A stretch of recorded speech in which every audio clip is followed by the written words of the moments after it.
சென்னை அண்ணா சாலையில் உள்ள டிஎம்எஸ் அலுவலகத்திற்கு வெடிகுண்டு மிரட்டல் வந்ததை தொடர்ந்து அங்கு வெடிகுண்டு நிபுணர்கள் போலீசார் சோதனை மேற்கொண்டு வருகின்றனர். இதுகுறித்த நேரடி தகவல்களை தருகிறார் எமது செய்தியாளர் சுபாஷ். சுபாஷ், வெடிகுண்டு மிரட்டல் எங்கிருந்து வந்தது? வெடிகுண்டு நிபுணர்கள் மேற்கொண்டு வரும் சோதனை பற்றி சொல்லுங்க சுபாஷ். சென்னை தேனாம்பேட்டையில் உள்ள மருத்துவம் மற்றும் ஊரக நலப்பணிகள் இயக்கத்தினுடைய வளாகம் உள்ளது.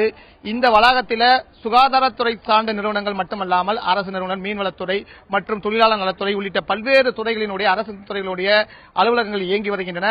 ஆயிரக்கணக்கான அரசு ஊழியர்கள் இந்த வளாகத்திலே பணிபுரிந்து கொண்டிருக்கின்றனர்.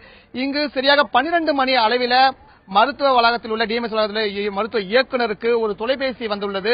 அந்த தொலைபேசியில ஒரு கொலை மிரட்டல் விடப்பட்டிருக்கிறது. அதாவது உங்கள் வளாகத்தில் வெடிகுண்டு வைத்திருப்பதாக சொல்லப்பட்டு துண்டிக்கப்பட்டிருக்கிறது. உடனடியாக அவர் காவல்துறையிடம் தெரிவித்திருக்கிறார். இந்த நிலையில் இங்கு பணியாற்றி கொண்டிருந்த அரசு ஊழியர்களுக்கு உடனடியாக தகவல் தெரிவிக்கப்பட்டு அவர்கள் உடனடியாக கீழே செல்லுமாறு அறிவுறுத்தப்பட்டது. அதன் அடிப்படையில் நீங்கள் பார்த்துக் கொண்டிருக்கும் காட்சியை பார்த்தாலே தெரியும், ஒரு மரண பீதியிலே அரசு ஊழியர்கள் இருப்பதை காண முடியும்.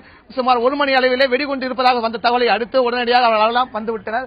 இந்த நிலையில அவர்களுடைய மனநிலை எப்படி இருக்கு என்று கேட்போம். அதற்கு முன்னதாக இங்கு 108 ஆம்புலன்ஸுக்கான கட்டிடமும் இருக்கிறது. அதற்கு ஒட்டியுள்ள இந்த வளாகத்தில் 7 மாடி உயரம். உடனடியாக தகவல் தெரிவிக்கப்பட்டனர். அரசு ஊழியர்கள் அனைவரும் தங்கள் பணியை அப்படியே விட்டுவிட்டு கீழே செல்லுமாறு, மைதானத்துக்கு செல்லுமாறு சொல்லப்பட்டனர். அந்த அடிப்படையில் தற்போது அரசு ஊழியர்கள் அனைவரும் ஒன்று கூடி நின்று கூடினர். தங்களுக்கு மேற்கொண்ட ஏதேனும் தகவல் கிடைத்த பிறகுதான் அரசு பணிக்கு மேலும் பணிக்கு செல்வதாக திட்டமிட்டிருக்கின்றனர்.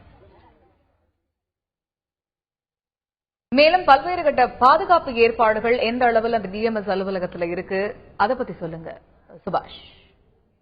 அதாவது தற்போது வந்திருக்கிற இந்த தொலைபேசி மிரட்டலானது ஒரு மிரட்டலுக்காக சொல்லப்பட்டதை தவிர உண்மையானது அல்ல என்பதுதான் தெரிய வந்துள்ளது. மேற்கொண்டு காவல்துறையினர் தீவிர விசாரணைகளை மேற்கொண்டிருக்கிறார். மேலும் வெடிகுண்டு நிபுணர்கள் தற்போது வந்து கொண்டிருக்கிறார். இன்னொரு பக்கமும் காவல்துறையினர் சோதனைகளில் ஈடுபடுவதை நான் பார்க்க முடிகிறது. இதுவரை அரசு ஊழியர்கள் இன்னும் தங்களுடைய பணிக்கு செல்லாமல், அதாவது தங்களுடைய அலுவலகத்துக்கு செல்ல முடியாமல் கீழே தான் இருந்து கொண்டிருக்கிறார்கள். இன்னும் சிறிது நேரம் உறுதியான தகவல் கிடைத்தவுடன் தங்கள் பணியை தொடர அவர்கள் திட்டமிட்டிருக்கிறார்கள். நீங்க இருக்கக்கூடிய பகுதியில் இருக்கக்கூடிய அலுவலர்கள் கிட்ட கேளுங்க, அங்க எத்தனை மணிக்கு வெடிகுண்டு மிரட்டல் ஏற்பட்டது, அதுக்கப்புறம் அங்க நடந்த நிகழ்வுகள் என்ன அப்படிங்கறது கேட்டு சொல்லுங்க. சரி, உங்களுக்கு மிரட்டல் உங்களுக்கு என்ன பண்ண சொன்னாங்க அது மட்டும் சொல்லுங்க. என்ன பண்ண சொன்னாங்க, எது சொன்னாங்க? எல்லாரும் கீழே இறங்கி வந்துடணும்னு சொல்லிட்டாங்க சார்.